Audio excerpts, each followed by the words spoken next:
আমি একটা ফ্লিপকার্ট থেকে মিনি গ্রাইন্ডার অর্ডার করেছিলাম। আমার মিক্সার গ্রাইন্ডার আছে, কিন্তু এটা দেখে বেশ পছন্দ হলো, আর এটা অনেক কিছু করার আর কি আছে, সেই জন্য এটা অর্ডার করেছিলাম ফ্লিপকার্ট থেকে। এবার ওরা এই জাস্ট দিয়ে গেল, কিন্তু ওরা আনপ্যাকিং করে দিয়েছে। ওদের নাকি নিয়ম, ওরা আনপ্যাকিং করে ছবি তুলে মানে দিয়ে যাবে, দেখিয়ে দিয়ে যাবে, আর ছবি তুলে নিয়ে যাবে ওরা, সেই জন্য আনপ্যাকিং করে দিয়েছে। তবুও আমি তোমাদের কাছে একটু দেখাচ্ছি, একটু দেখে জানিও, কারণ এইগুলো বেশ নতুন উঠেছে। আমি দেখেছি এগুলো অনেকবার, কিন্তু দেখে দেখে রাখছিলাম, তারপর হঠাৎ করে নিলাম।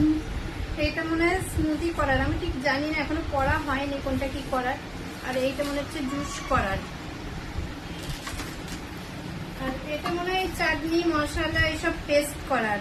আর একটা ওরা এক্সট্রা দিয়েছে, দেখো এটা দিয়েছে, এটা কি বললো, কোনো জুস টুস ক্যারি করার, মানে কোনো লিকুইড জিনিস ক্যারি করতে পারো, এর মধ্যে কোনো কিছু করবে না আর কি, লিকুইড জিনিস।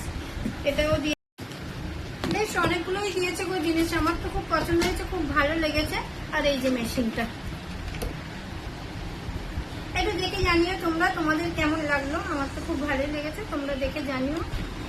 আর যদি কেউ কিনতে চাও তো লিঙ্ক দিয়ে দেবো, বলো। চলো, সবাই খুব ভালো থেকে সুস্থ থাকি, সবাইকে টাটা, বাই বাই।